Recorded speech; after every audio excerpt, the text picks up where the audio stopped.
Hello, Saskia here, devotional goddess. Happy New Year. I hope that your holiday season was rewarding and your connections were heartfelt and nurturing in whatever shape or form they took. If you sought them out, if they came to you, or if it was just made with yourself. That is very much part of the theme of this year to come, is how do we draw into ourselves and how do we care for ourselves in a deeper way. I've been hearing this on many different platforms, various platforms, and I concur. It really is a time. And I'm hoping for you that you are already or have already cultivated certain habits and traits. If you're watching this, you are seeking it out. Because as you know, that's very much my message, is how do we care for ourselves?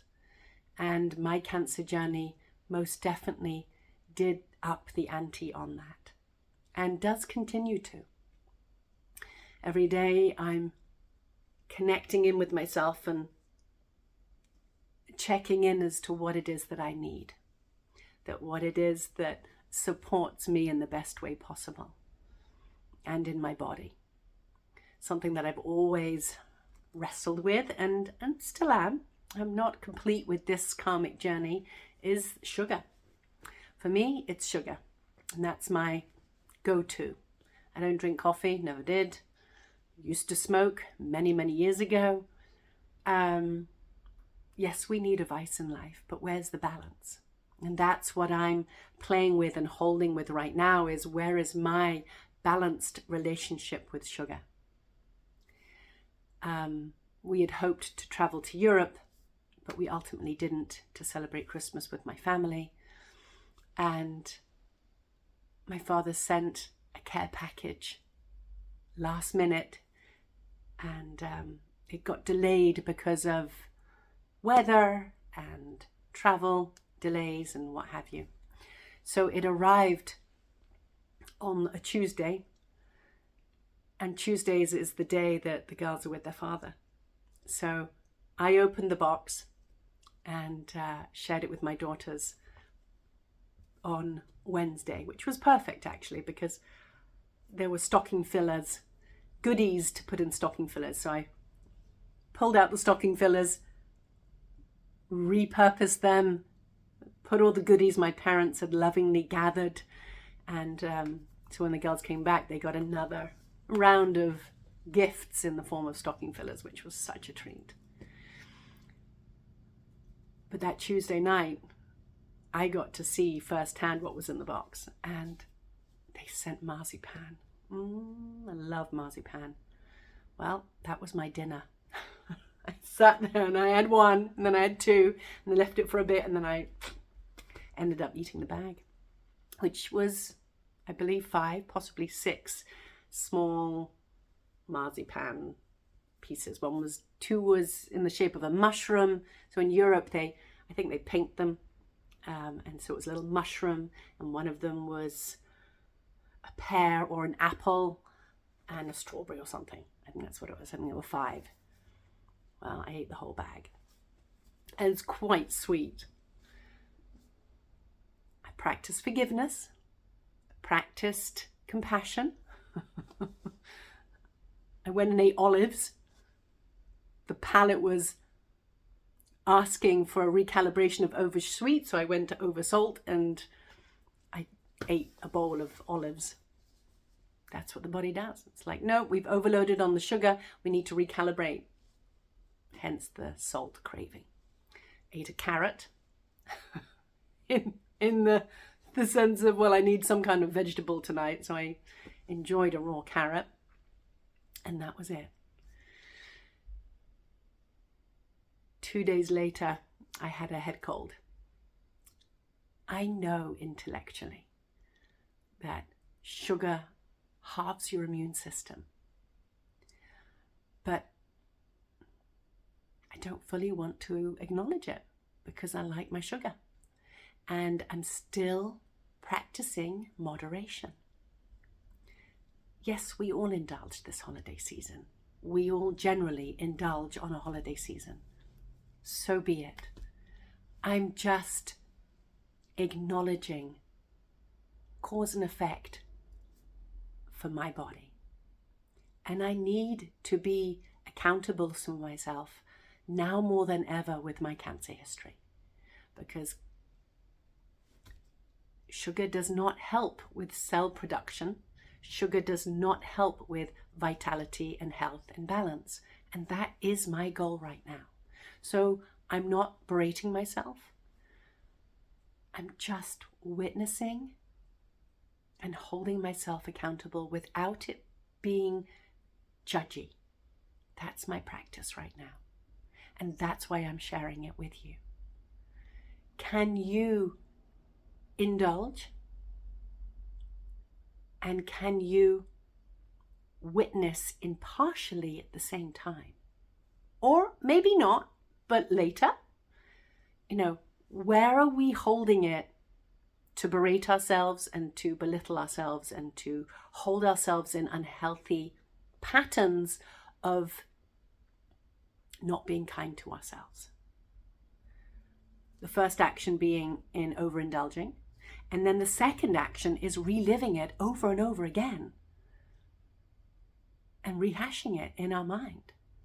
So not only have we done it once, we might be doing it 20 times, 30, 40, however many times in our subconscious, we continue to berate ourselves for taking an action.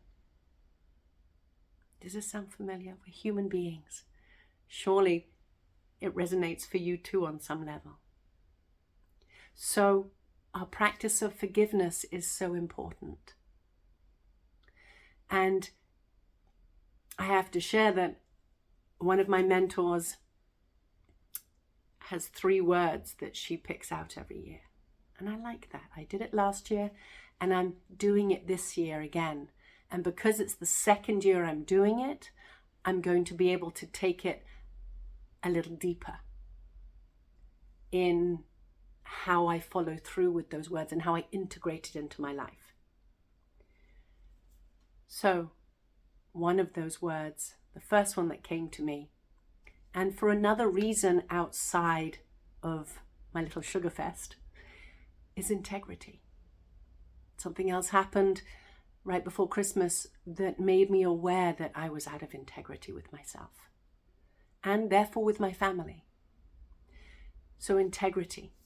Where am I being in integrity with myself? Because the more I can stand in my truth, that my words can align with my actions. Let's back that up.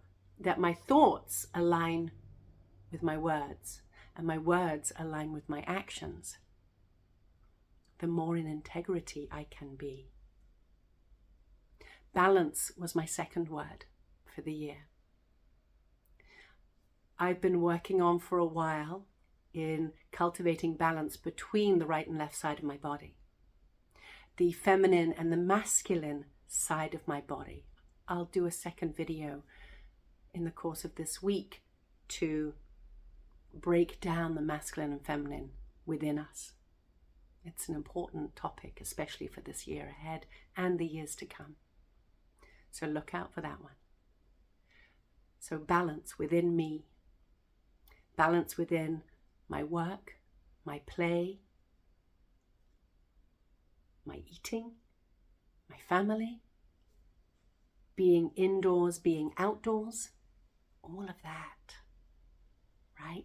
Not being hours and hours behind the computer, but not actually being productive anymore because I've passed the productive window and yet I don't have the wherewithal in that moment to say, you're walking away. You're not being productive anymore. Now you're getting out of balance.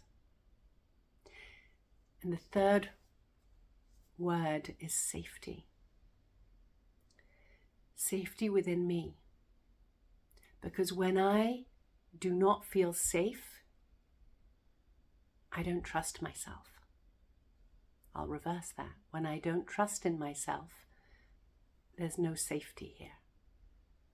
And I want to build that relationship with myself that I truly feel safe within me, in my decision making, and it comes down to trusting in myself.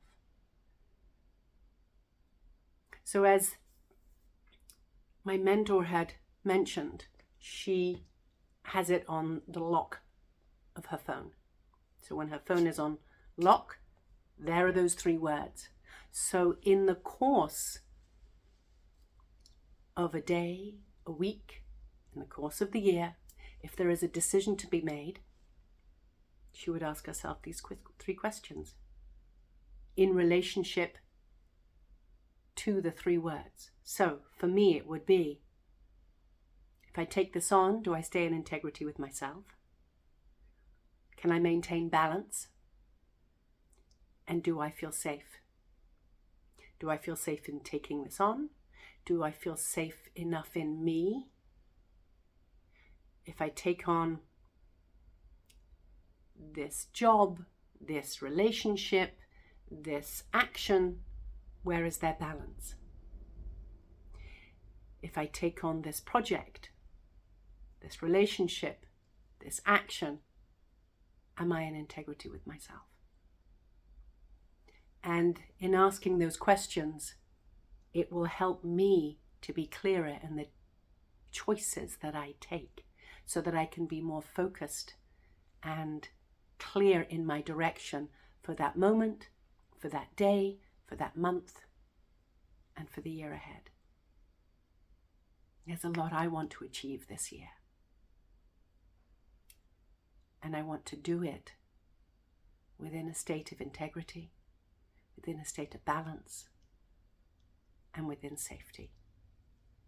My emotional, mental, physical well-being, and feeling safe within that. What are your words? Don't second guess it.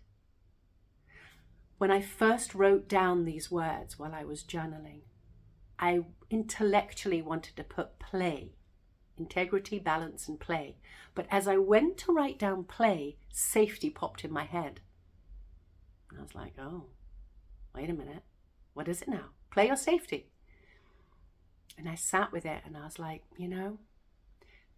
I know that soft voice in my head is my intuition, is my spirit speaking to me. And I need to trust that safety is that right word for this year. And play actually falls under balance. If I'm in balance, then play is present in my life. If I'm not in balance, I'm not going to be playing, and that's going to put me off balance. So I invite you to take time to contemplate. Sit in stillness if you can, and see what arises.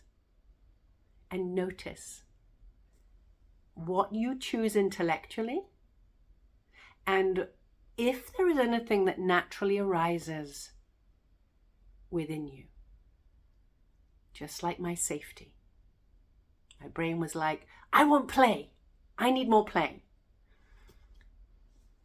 But my heart and my spirit was like, that will be there. You need to create safety. Because last year, you didn't feel safe. You went through breast cancer. You went through chemotherapy. You went through surgery. You went through radiation. And there were other things that happened too that tested your sense of safety. And you will continue to be tested. So, find out what it feels like to truly feel safe in you, so that so that I know what is needed of me to come back into balance within integrity of myself and to find my safety within. So no matter what else is going on around me, in my orbit, and in the world at large, I know how to come home to me and how to feel safe and how to maintain a balance.